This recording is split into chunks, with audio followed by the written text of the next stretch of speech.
What's up guys, this is Balázs from Racing Brick. You could already see the biggest Technic set of the January 2023 wave, the Bugatti Bolide. It should be here somewhere.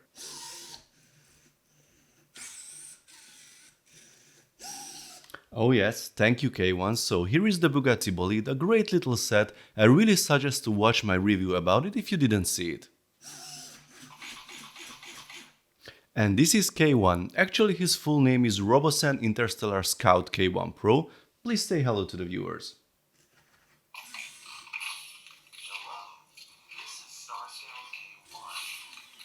So this video got a bit delayed as my neck hurts awfully since Friday. I'm glad Robosen just sent me the K1 Pro so he can help me with this video. Are you ready?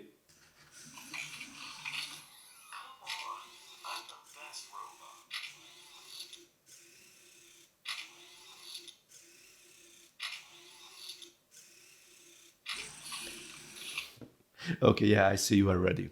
So, this is the third season of the LEGO Technic Monster Jam sets. Here are the ones from the previous years. These two are actually the B models, as luckily this series still has B models. Last year I said that the lineup got wilder and weirder. Well, I could say now the same. Here are the 42149 Monster Jam Dragon and the 42150 Monster Mud Dalmatian sets. Both boxes have the familiar design. We see the vehicles in action at the front, and on the back we have another shot of the A model, a photo of the B model next to it, and in the bottom left corner you can see the original monster trucks. Things did not change around here. Now let's open the boxes.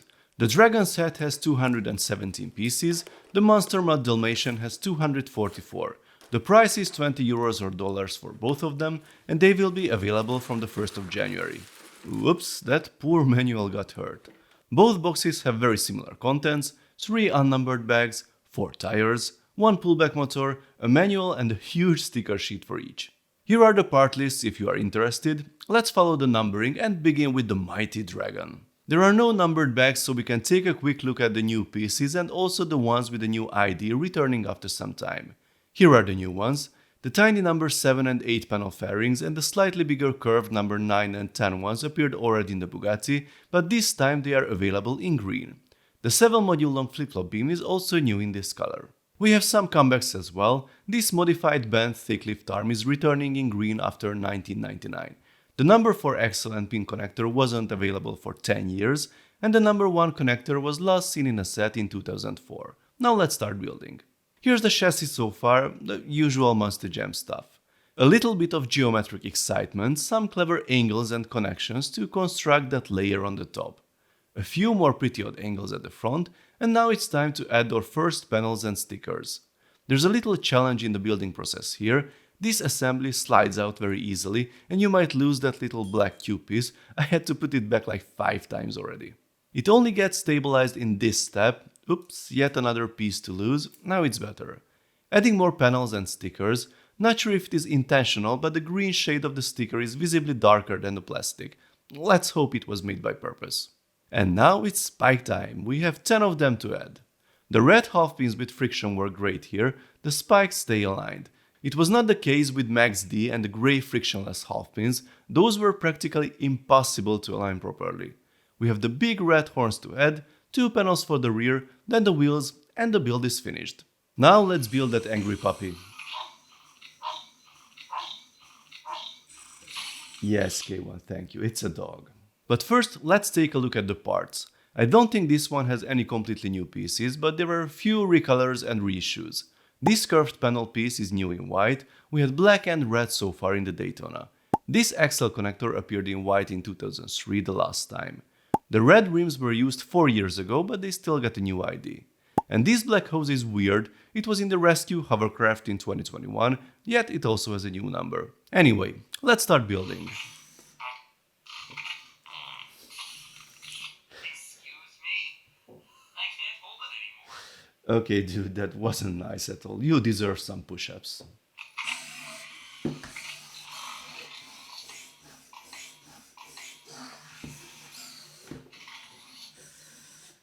Okay, let's start building. Here's the chassis so far. We have less angles and one more tail compared to the previous one. First sticker to apply, and I have to say that unfortunately LEGO still cannot make a white sticker that matches the color of the plastic. Here comes a brick built part of the red color, and I think this is supposed to be a medal on it. Apparently, no brick built teeth for this one. A tricky little assembly with system bricks included, the tongue and the surrounding pieces, whatever they are. And the axles are also in place. Adding these pieces here, but what are they supposed to be? Eyebrows. They are certainly present on the original, but please help me, what are these black things here? Okay, I recognize this one. Here's the nose, then, oh boy, the ears, and finally something car related, the wheels. So here are the two trucks side by side. I have to say that I definitely like the Dragon more, just cannot take this dog with a tongue sticking out seriously. Okay, come on, that's enough. Do something else. Hey K1. I'm here. Handstand. So easy.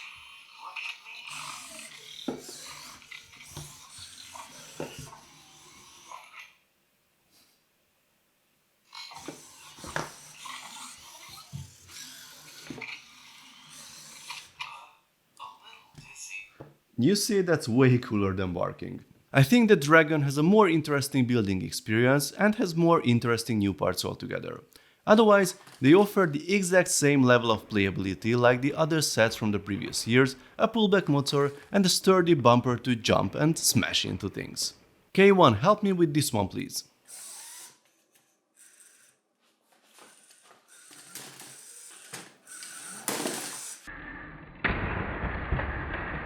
There's one thing I will mention every year, the lack of proper tires. I mean, look at the boxes and the photos of the real trucks. Wouldn't you want to see a tire like this on the truck? I'm sure it makes you wonder if these do exist in the LEGO world.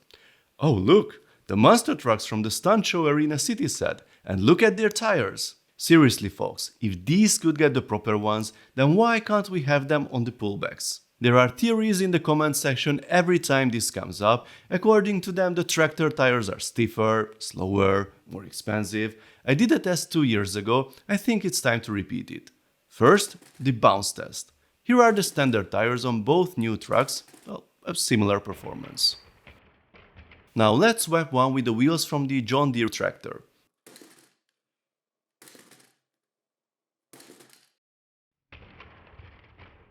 Maybe a little bit less bouncy, but honestly, I would prefer my truck to stay on the ground at the end of the jumps instead of flipping over every time. Now let's see a speed comparison. Again, a test with the stock tires. And now the tractor tires. As you see, no big changes. And now to the ramp. Here are a couple of jumps with the original setup, and then let's see the performance with the tractor tires.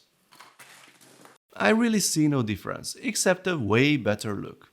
Okay, it should be cost saving then. Let's see the prices on the Pick-a-Brick page. The standard balloon tire is $2.24, the tractor tire is $2.56. That's less than 15% difference. I really don't think that's the reason. The small tractor tires were introduced the same year when the first two Monster Jam trucks were released. Then the designers decided to go with these, and I guess they simply didn't want to differentiate the upcoming waves, simple as that. It's a shame as everybody thinks these look much better, but you can always buy them on Bricklink though or directly from LEGO. So, let's sum it up. We have two nice beginner Technic sets for kids here, pullbacks can be definitely fun to play with and they are relatively easy to build. The lack of tractor tires is a miss, just like the color of the stickers that doesn't match the plastic in either of the sets. They both offer cool B models though that I will definitely build when the instructions will appear on lego.com, can be expected sometimes early next year. Please let me know your thoughts folks, what do you think about these two? Are you a fan of the series? A collector maybe? What other Monster Jam trucks would you like to see next year? Let's talk about it in the comment section. If you want to see a detailed review about K1 on my second channel, then also drop a comment below. I will put a link in the top right corner once it's available.